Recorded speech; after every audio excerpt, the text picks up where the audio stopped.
E aí, gente, tudo bem? Então, estou de volta aqui com a segunda parte da nossa história. Se você ainda não assistiu a primeira, clica aqui no card para você conferir antes, né, para entender o que vai acontecer agora na parte 2. Hoje eu vou continuar contando, né, nossa história e como Deus transformou nossas vidas de uma forma que a gente nunca imaginou. No último vídeo, eu contei, né, pra vocês sobre o processo doloroso de não conseguir gerar filhos de forma biológica. Como que isso afetou profundamente o nosso casamento. Aí eu também contei pra vocês que depois de muitas lutas e lágrimas, a gente decidiu seguir por um novo caminho, que foi entrar no processo de adoção. E aí foi em meio, né, a nossa vivência ali no processo que a gente descobriu a busca ativa. Busca ativa nada mais é do que a adoção tardia, né, de crianças ou adolescentes que já esperam por muito tempo na fila da adoção. Então isso engloba também grupo de irmãos, né, e crianças com deficiências. Então o Mauro encontrou o perfil do Jefinho em um dos projetos de busca ativa lá do estado do Espírito Santo, né? E ele me mandou uma mensagem. Nesse dia, nós estávamos trabalhando, né? Cada um no seu trabalho. E ele me mandou uma mensagem com o perfil de um garotinho de 9 anos. E aí ele me disse a seguinte frase. Eu sei que ele tá totalmente fora do nosso perfil, mas eu sinto que ele é meu filho. Foi assim que começou a nossa nova jornada. E aí, nesse vídeo, eu vou compartilhar com vocês tudo o que aconteceu naquele dia, contar os desafios, as emoções, principalmente, né, como o amor transformou as nossas vidas de uma forma que a gente nunca imaginaria. Então, fica aqui comigo, né, nesse vídeo. Não esquece de já deixar o seu like aqui no canal. Se prepara para mais um capítulo dessa história.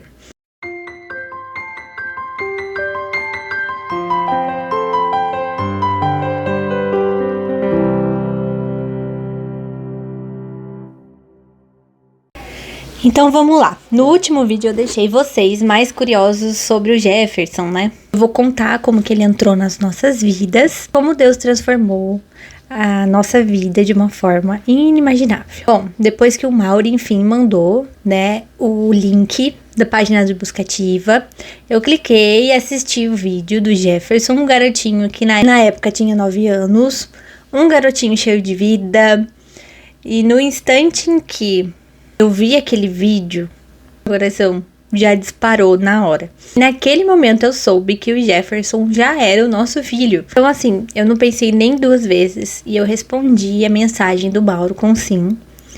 E ele, sem perder tempo, já fez todo o processo lá do programa, né, do projeto, e preencheu o formulário. Aí, alguns dias depois, a gente recebeu um e-mail da vara, né, um e-mail que era automático.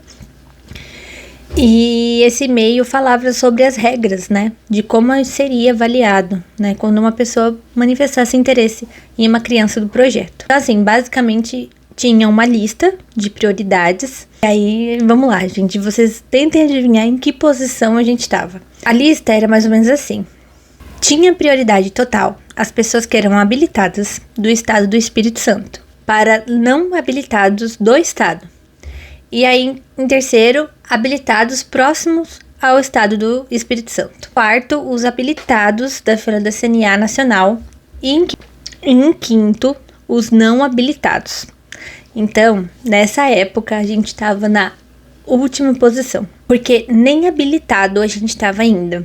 Lembra que eu comentei para vocês sobre o curso preparatório, né, no vídeo anterior? Então, a gente ainda estava no meio daquele curso.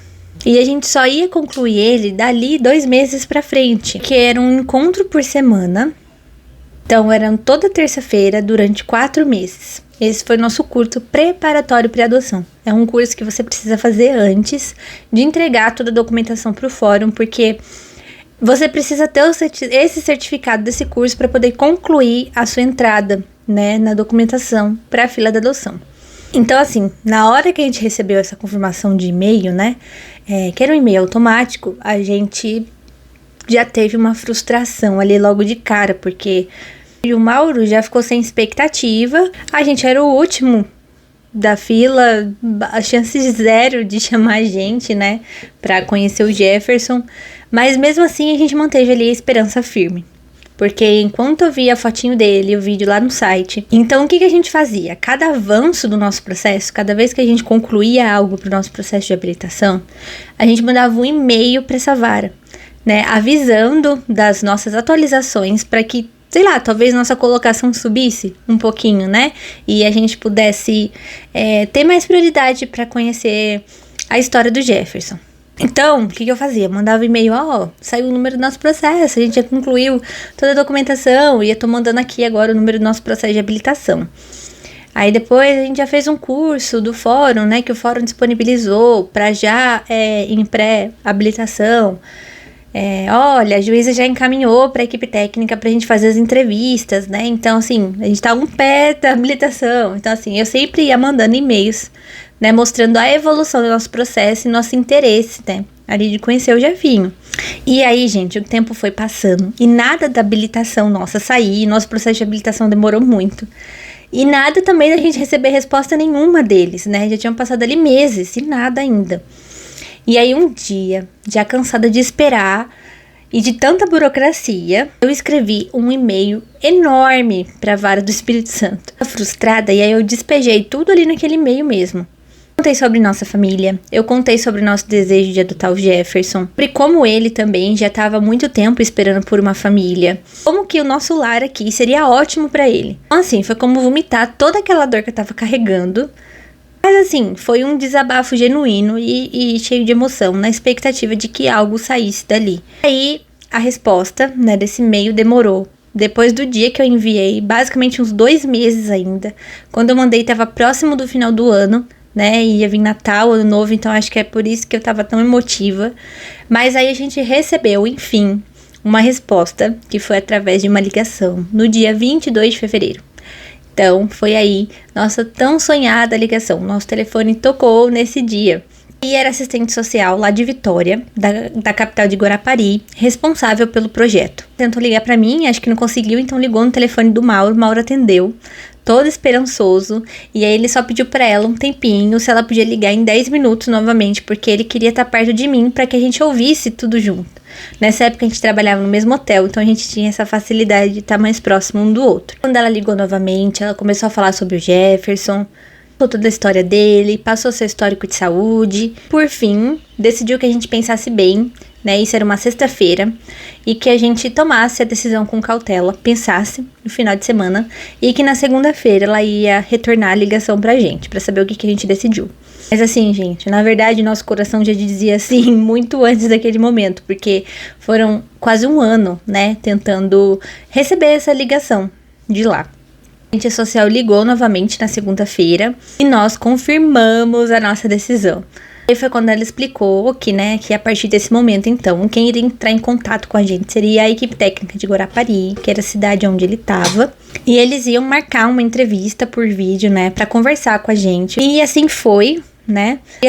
No dia da entrevista, a gente conheceu o assistente social do fórum, responsável pelo processo dele. E a gente também conheceu as cuidadoras da casa de acolhimento, né? A equipe técnica responsável lá da casa de acolhimento onde ele vivia, que ele chama, né, de casa de passagem. A equipe era maravilhosa, elas souberam contar toda a trajetória do Jefferson. Ele já estava ali há 6 anos, né? Esperando por uma família. A esperança dele era constante, né, para a equipe técnica, então elas estavam tendo todo o cuidado e avaliando bem mesmo as pessoas que tinham entrado em contato com o perfil, porque com ele não se podia errar, né, ele já estava muito tempo esperando uma família, então não podia dar erro, não podia existir um mínimo resquício de chance de uma devolução, né, a gente sabe que devolução nem deveria existir, mas acontece, então elas estavam tomando todo o cuidado para que isso não acontecesse com ele.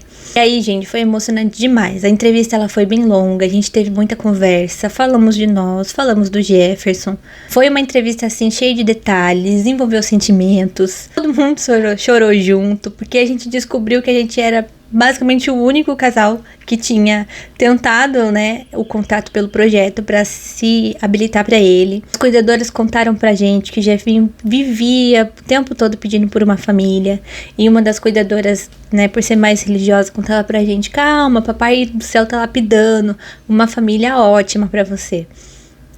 Então elas estavam assim, cheias de cuidados para não criar tanta expectativa, né? Até que enfim a gente conhecesse ele. E aí no final da entrevista, a assistente social confessou pra gente que foi o meu e-mail que fez tudo aquilo se tornar possível. Aquele e-mail que eu falei pra vocês que eu desabei de falar, ela disse que foi através daquele e-mail que fez tornar tudo possível.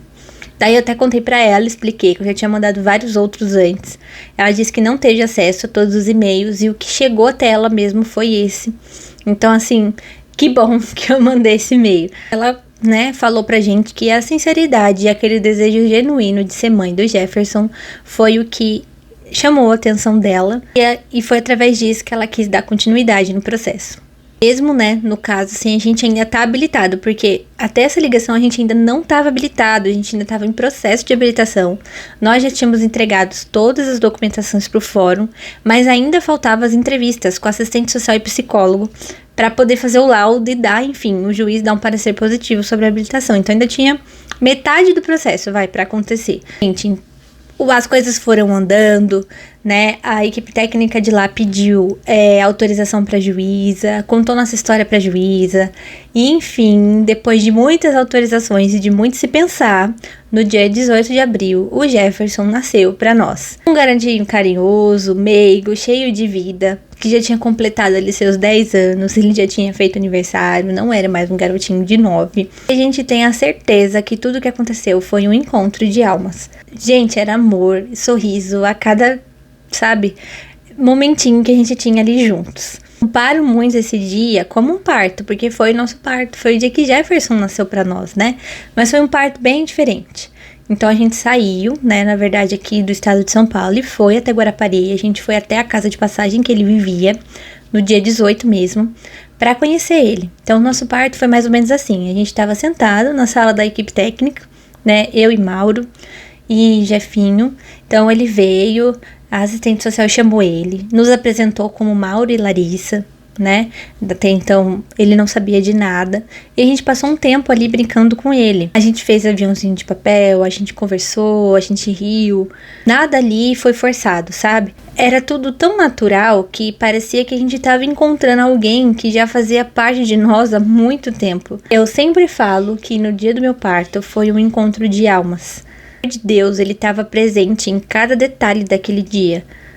Eu não tenho esse momento guardado em vídeo, né? A gente não pôde gravar, mas eu tenho ele aqui, ó, fixado na minha memória como se fosse ontem. Então, assim, gente, essa é a nossa história, né? De como a gente conheceu o Jefinho, de como foi ali o nosso parto. Mas, assim, o caminho até a adaptação e até ele vir pra casa ainda foi longo. Tem muita coisa ainda pra comentar. No próximo vídeo eu gostaria de contar pra vocês como que foi o processo de aproximação, o processo de adaptação dele daqui no novo lar, né, como que ele chegou até em casa e como finalmente a gente formalizou a adoção do Jefferson por fora do SNA, porque até a data que ele veio para casa a gente ainda não estava habilitado. Então a gente fez um processo de adoção, né? Então assim, tem muita coisa para compartilhar, para explicar, para vocês entenderem como que rolou tudo isso. Então, deixa seu like, comenta aqui no vídeo, já deixa suas dúvidas, né, o que você gostaria de saber pro próximo vídeo, para contar. E ative o sininho da notificação para não perder nenhuma etapa dessa jornada toda. Então, assim, eu gostaria de organizar aqui, porque, enfim, tem muita coisa ainda para contar, né? Então, eu queria dividir em vídeos. Então, o próximo, eu gostaria de falar como que foi nosso processo de aproximação. Então, eu vou contar tudo, desde lá a época, os dias que nós ficamos em Guarapari. Sim, eu queria organizar o vídeo em partes, né? Porque tem muita coisa para contar e é difícil dizer tudo aqui num vídeo só. Então, eu dividi ainda nossa história em 2 partes, porque era muito só para um vídeo. Então, eu contei lá nossa primeira parte. Então, tá tudo dividido assim, estrutura. Eu contei primeiro a primeira parte, né, que foi o nosso processo pré-adoção, né, antes de decidir por adoção. Contei aqui sobre nossa parte de adoção e quero contar para vocês nos próximos vídeos como que foi, literalmente, porque acho que muitas pessoas têm dúvidas sobre que a gente se habilitou, né, então como foi nossa habilitação, todo o processo que a gente percorreu para se habilitar. Em paralelo, quero contar o nosso processo de aproximação, porque como eu disse aqui no vídeo, o processo de aproximação do Jefferson aconteceu junto com a nossa habilitação, então as duas coisas andaram juntas, e a nossa habilitação saiu depois que o nosso filho já estava em casa, então eu queria explicar isso direito para vocês, queria explicar como que foi nosso processo de aproximação, como que foi todo esse processo de adaptação, porque aqui a gente já concluiu o nosso primeiro ano de adoção, então assim, a adaptação, estamos 100% formalizadas, né? Como que tá nosso processo agora? Em que pé tá? O que falta? O que não falta? Então, assim, tem muita coisa ainda para falar. E aí eu vou dividir em partes, né? Com as palavras-chave, aproximação, adaptação, habilitação, para vocês entenderem tudo e não ficar confuso. Eu quis resumir, porque a chegada dele, tudo que aconteceu faz parte da nossa história, então por isso que entrou aqui na parte 2 do vídeo da nossa história. E aí daqui por diante eu vou dar continuidade aí no processo de vocês, nas dúvidas. Quero falar muito também sobre entrega voluntária, sobre devolução de crianças. Espero que vocês estejam gostando do conteúdo aqui do YouTube, estou me dedicando bastante. E queria anunciar também que a partir de agora nós teremos dias e horários para os vídeos, né? Então, toda segunda, quarta e sexta, às 8 horas da noite, vai sair um vídeo aqui no canal. A gente tá numa rotina meio que exaustiva, né? Agora eu tenho que ir para São Paulo, preciso ficar lá por 2 dias da semana e eu tô tentando usar os finais de semana para gravar os vídeos e distribuir eles durante a semana, né? Para não ficar puxado. Então, esse vídeo agora está saindo na segunda-feira, às 8 da noite. Então, quarta-feira vai ter o próximo e na sexta. Então, eu quero trazer 3 vezes na semana vídeo aqui. Então, gravem esse dia e horário, né? Segunda, quarta e sexta, às 8 horas da noite. Tem vídeo novo aqui no canal. Então, obrigada a você por ter assistido a mais um vídeo, por estar aqui nos acompanhando no YouTube, né? E até o próximo vídeo.